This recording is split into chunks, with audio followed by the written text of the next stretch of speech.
Hey everybody in Seoul Webfest, thank you so much for having me. My name is Blake Ostin. I am bright and sunny with just a hint of dark clouds on the horizon. And I'm also a first-time filmmaker, which is actually what you're here to hear about, right? So Sober City is a comedy drama web series following a gang of misfits as they squat at their former rehab clinic to save on rent. Who can't relate? So the idea came to me really when I was thinking back to 14 years old. My mum calls me out for using heroin in the middle of TK Maxx. So I don't know why she thought that was a great place to talk about it. I don't know why she waited for 2 months after finding out before talking about it, but the really great bit was it wasn't even true. It was a misunderstanding. So that was fun. It took me a while to convince her, about half an hour, and then afterwards, 2 days later, she forgot and then brought it up again, threatening to tell my dad. I was like, no, we've gone over this. I'm not on heroin. So to this day, I'm not entirely sure that she knows that it was a misunderstanding. Bless my mum, said with love, but she does get confused, said with love. So, I love my mum. So yeah, so that was the trigger, but hey, I was not a saint, and so she had reason to believe that, hey, this guy is probably doing something, you know, that he shouldn't be doing, because when I was 14 and when I was a teenager, I think a lot of us can relate, you know, we're all doing stuff that we really shouldn't be doing.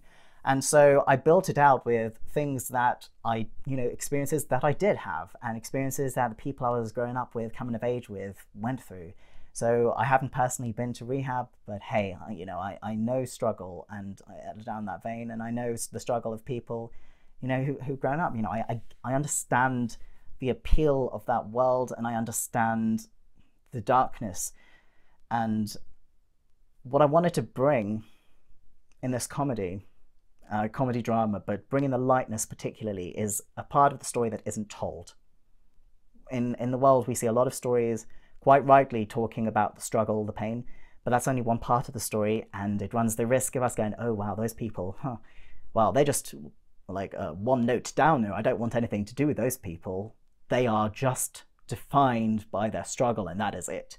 And that is not true. These are our friends, our family, neighbors, colleagues, our communities. These people are among us. They maybe are us, and there's never a life which doesn't have any moment of light in it, any moment of fun, of irreverence. And I wanted to bring that story here just to counterbalance all of the doom and gloom stories that are already out there. So to get this story told, I didn't have a director who wanted to come on board. Quite rightly, think about it. I, as a first-time filmmaker, am untested, unproven. I didn't know anybody who would come on board, who would trust me enough to come on board, and the people, like friends of friends, who I was trying to get on board were thinking, hey, I'm not sure. Everyone talks about making a web series, right? Everyone talks about making a film. How many actually do? Is this going to be a colossal waste of time?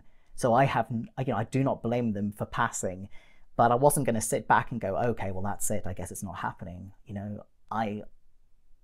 So let's tell a story. So I did it. Crew of one, and I'm also in the cast. So we did it by I set up cameras facing us. Thank you, viewfinders, because that really helped from a cinematography perspective.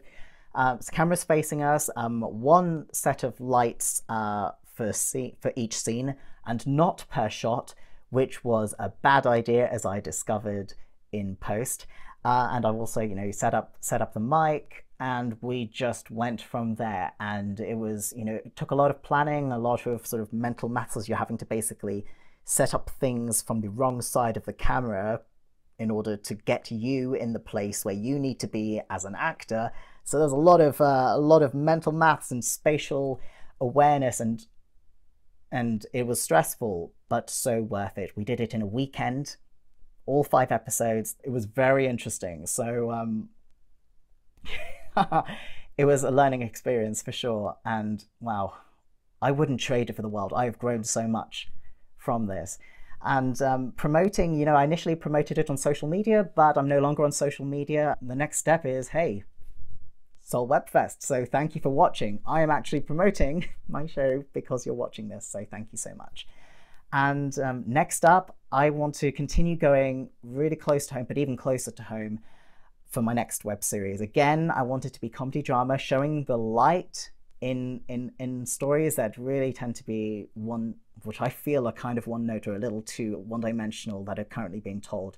LGBT, I sit in a few places. I'm transgender. I transitioned to male, oh goodness, about a decade ago now. And you know, I tell you, it is not like the doom and gloom, the struggle, you know, that it's just one tiny part of life. Just like doom and gloom and struggle is one tiny part of everybody's life. And yet the stories out there right now, just seems to focus on, oh no, I just don't feel right in myself, you know. And it's like, oh, come on, there's so much light and joy. Let's talk about that. And what about the people who, you know, you transition, you get on with your life like everybody else. What about those stories? You know, what's it like? So I want to tell stories like that. I guess one of the reasons I feel like I want to tell it is not just to broaden the understanding of, I know, the communities that I'm a part of, but also to invite people to, you know, I guess see us just like them. So yeah, thank you so much for watching, and wow, thank you for staying with me for so long, and have a great rest of the day.